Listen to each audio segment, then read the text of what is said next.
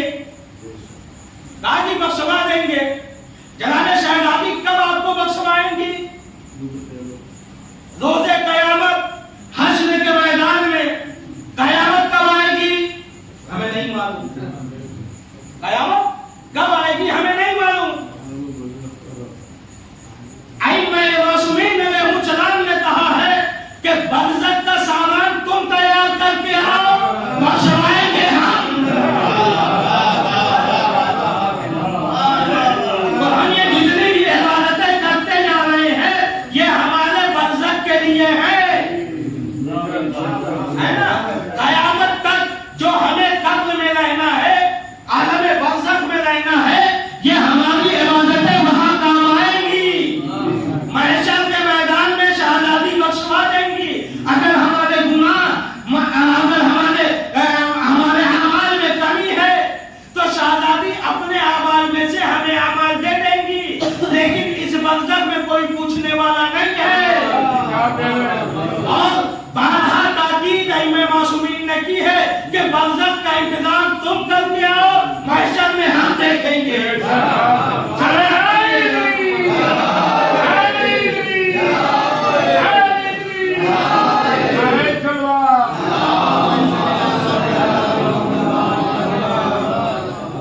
تو برزخ میں ہم دیکھ دیں گے, برزخ کا انتظام کر کے آؤ, محشر میں ہم دیکھ دیں گے.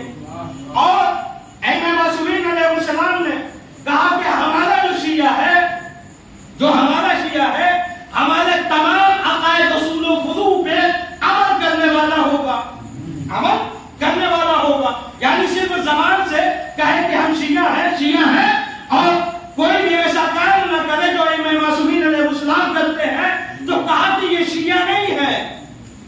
کہا کہ یہ شیعہ نہیں ہے.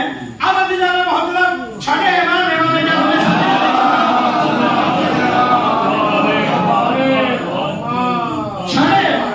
کے پاس سہل خراسانی آیا. آنے کے بعد کہتا ہے کہ مولا آپ حکومت کے خلاف قیام کریے. یہ دیکھیے ہر امام کے پاس لوگ آئے ہیں کہ آپ قیام کریے, ہم آپ کے ساتھ ہیں. چھٹے امام کے پاس خراسان سے آیا, سہل نام تھا, سہل خراسانی کہا جاتا ہے. کہا کہ وہ آیا اور آنے کے بعد کہا امام سے کہ آپ قیام کریے, ہم آپ کے ساتھ ہیں. کہا کہ خراسان میں تو آپ کے اتنے چاہنے والے ہیں کہ آپ ایک مرتبہ کہیں کہ ہم قیام کریں گے, پورا خراسان آپ کے ساتھ ہو جائے گا. کہا پورا خراسان ساتھ ہو جائے گا. ایک مرتبہ امام نے اپنے غلام کو حکم دیا کہ تنور میں آگ لگاؤ. کہا تنور میں آگ لگاؤ. تنور میں آگ لگائی گئی, یہاں تک کہ آگ روشن ہو گئی, تنور کے باہر آگ نکل رہی تھی. ایک مرتبہ ہمارے امام نے اس سہل سے کہا, اے سہل اس تنور میں کود جا.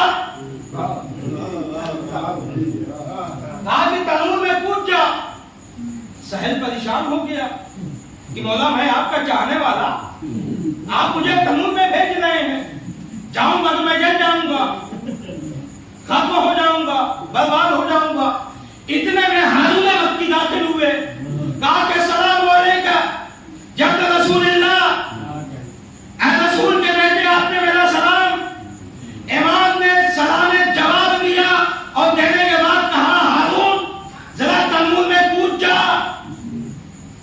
اب تاریخ نے لکھا کہ ہارون مکی رکے نہیں, سیدھے گئے تنور میں کود گئے. اور جب تنور میں کودے تو امام نے اسی غلام سے حکم دیا کہ تنور کو ڈھک دو. تنور ڈھک دیا گیا. اب امام اس سے باتیں کر رہے ہیں, اس کے ذہن میں ہارون مکی کی یاد کہ یہ اب تک گئے, جل گئے ہوں گے, ختم ہو گئے ہوں گے, مٹ گئے ہوں گے, برباد, اب تو لاکھ ہو گئے ہوں گے. ساری چیزیں وہ اپنے دماغ میں سوچ رہا ہے, دل میں سوچ رہا ہے. ایک مرتبہ امام اس کے دل کو پڑھتے ہیں اور پڑھنے کے بعد کہتے ہیں کہ آؤ میرے ساتھ. تنور کے قریب گئے, اسی سے کہا کہ یہ بتا کہ ایسے چاہنے والے خراسان میں کتنے ہیں. کہا ایسے چاہنے والے کتنے ہیں. تو کہا کہ مولا ایسے تو ایک بھی نہیں ہے. کہا کہ ایسے ایک بھی نہیں ہے. تو چھڑے امام نے کہا کہ اگر ایسے چاہنے والے 5 مجھے مل جائیں تو میں حکومت کے خلاف قیام کر دوں گا. کہا ایسے چاہنے والے 5 مل جائیں تو میں حکومت کے خلاف قیام کر دوں گا. اور اس کے بعد امام نے کہا کہ ذرا تنور کا ڈھکن ہٹاؤ. اب جو ہٹایا تو کیا دیکھا کہ پہلے تو اس میں آگ لگی تھی, اب وہ آگ نہیں ہے, وہ سب سے باہر میں تبدیل ہے. کہا تنور چھوٹا سا تنور تھا, کہا اس میں اتنا بڑا باغ دکھ رہا تھا کہ جناب ہارون مکی اس میں بیٹھے تسبیح پروردگار کر رہے تھے. اب امام نے کہا کہ اگر معرفت انسان مجھے مل جاتے تو ہم اہل بیت پہ کوئی ظلم نہیں ڈال سکتا تھا. صلوات پڑھیے.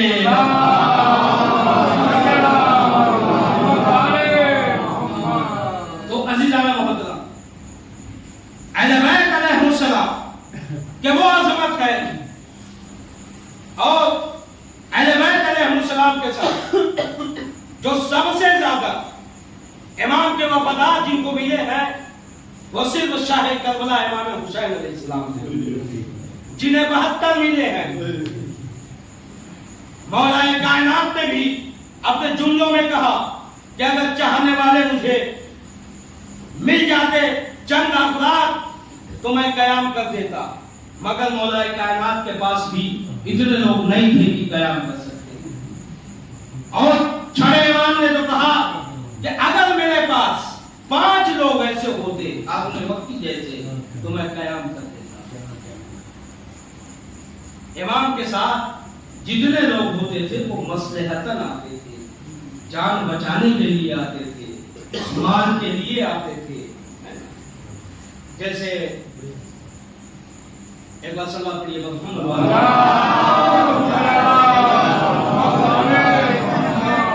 اپنا مقصد آگے رکھتے ہیں اور امام کی محبت کو پیچھے رکھتے ہیں. ابھی ایک مضمون تھا کسی عالم کا کہ 10,000 لوگ کربلا میں گئے زیارت کرنے کے لیے. 10,000 لوگ گئے کربلا میں زیارت کرنے کے لیے اور ان 10,000 میں ہر ایک نے امام حسین علیہ السلام کو خواب میں دیکھا. جب خواب میں دیکھا تو امام نے پوچھا کہ تم کربلا کس لیے آئے ہو؟ کہا کہ تم کربلا کس لیے آئے ہو؟ تو کسی نے کہا مولا میں بیمار ہوں، کربلا آیا ہوں شفا مل جائے. کوئی کہہ رہا ہے کہ میں مولا بے اولاد ہوں، میں کربلا آیا ہوں کہ اولاد مل جائے. امام نے 9,999 لوگوں سے پوچھا، سب نے اپنی ضرورت بتائی. صرف ایک انسان تھا جس نے کہا مولا میں آپ کی زیارت کو آیا ہوں.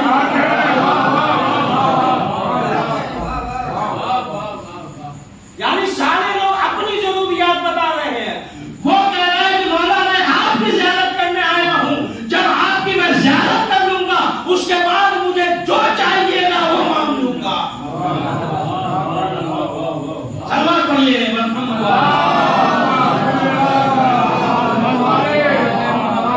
ہمارا بھی مقصد کچھ ایسا ہی نظر آتا ہے کہ ہم مانگنے کے بارے میں پہلے سوچتے ہیں، اعمال کے بارے میں بعد میں سوچتے ہیں. جبکہ اعمال کے بارے میں اگر سوچے، اعمال کو انجام دینے کے بارے میں سوچے تو جو بھی ہمیں مانگنا ہے وہ مل جائے گا اور فوراً ملے گا. کیونکہ اللہ نے قرآن میں کہا کہ تم مانگو میں دینے والا، کہا تم مانگ کے دیکھو. اور ائمہ معصومین علیہ السلام نے فرمایا کہ جب تم نماز پڑھتے ہو اللہ کی عبادت کرتے ہو تو عبادت کے بعد اللہ سے ضرور مانگا کرو. کہا کہ وہ بدبخت ہے انسان جو نماز تو پڑھتا ہے مگر اللہ سے کوئی چیز نہیں مانگتا. لیکن نماز کے بعد مانگو. ہم کیا نماز پڑھیں گے اور اللہ سے کہیں گے کہ یہ، یعنی کہنے کا پہلے سوچیں گے، نماز کے لیے بعد میں سوچیں گے، ہے نا. جبکہ ہمارا ہر چیز میں شعار یہ ہونا چاہیے کہ عمل کو پہلے رکھے، اپنی حالت کو بعد میں رکھے. آپ جیسے درگاہ جا رہے ہیں تو آپ درگاہ جو ہے یہ سوچ کے نہ جائیے کہ مولا سے ہم دعا کریں گے کہ ہماری صحت صحیح ہو جائے، ہم مالدار ہو جائیں، ہم کامیاب ہو جائیں. نہیں، آپ زیارت کے بارے میں سوچئے کہ ہم جائیں گے مولا کی زیارت کریں گے اور مولا کی جب زیارت کر لیں گے تب ہم کہیں گے کہ پروردگار عالم ہمیں شفا دے دے، پروردگار عالم ہمیں کامیابی عطا کر دے، پروردگار عالم ہمیں کامیاب بنا دے. بس زاویے بدل جاتے ہیں، مطلب وہی رہتا ہے. لیکن اللہ چونکہ نیتوں کو دیکھتا ہے نا، اللہ نیتوں کو دیکھتا ہے، ہمارے عمل کو بعد میں دیکھتا ہے نا.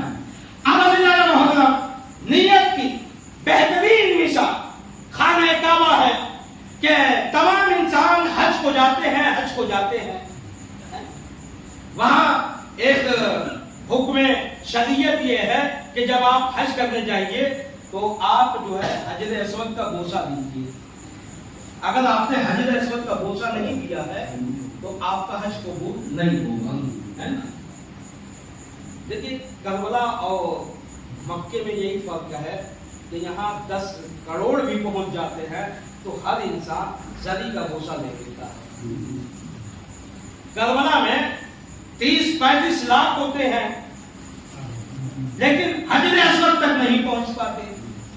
جب نہیں پہنچ پاتے تو اس کے لیے اللہ نے ایک شرعی مسئلہ بیان کیا ہے.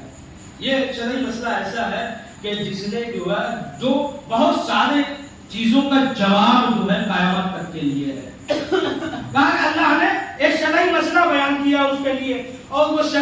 مسئلہ یہ ہے کہ اگر آپ حجر اسود تک نہ پہنچ پائیں تو آپ اپنے ہاتھ کو بڑھائیے اس کی طرف اور اپنی ہتھیلی کو چوم لیجیے. آپ اپنی ہتھیلی کو چوم لیجیے. اب چومنے والے جو شرک کہتے ہیں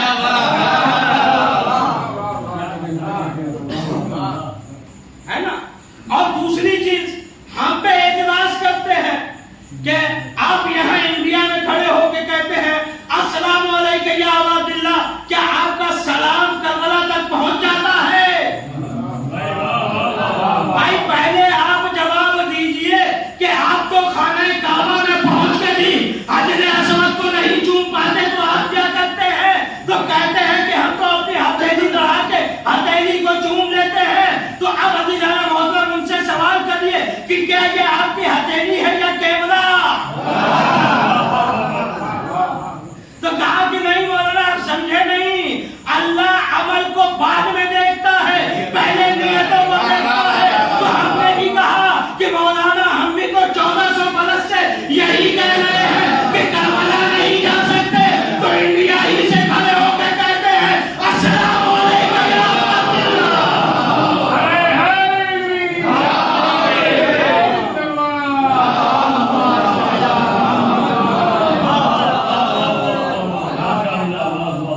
تو عزیزانہ محترم کربلا ایک ایسی جگہ ہے کہ جہاں امام حسین علیہ السلام نے اپنے شیعوں پہ فخر کیا ہے اور فخر کے ساتھ ساتھ یہ کہا کہ جیسے چاہنے والے مجھے ملے ویسے چاہنے والے کائنات میں کسی کو نہیں ملے.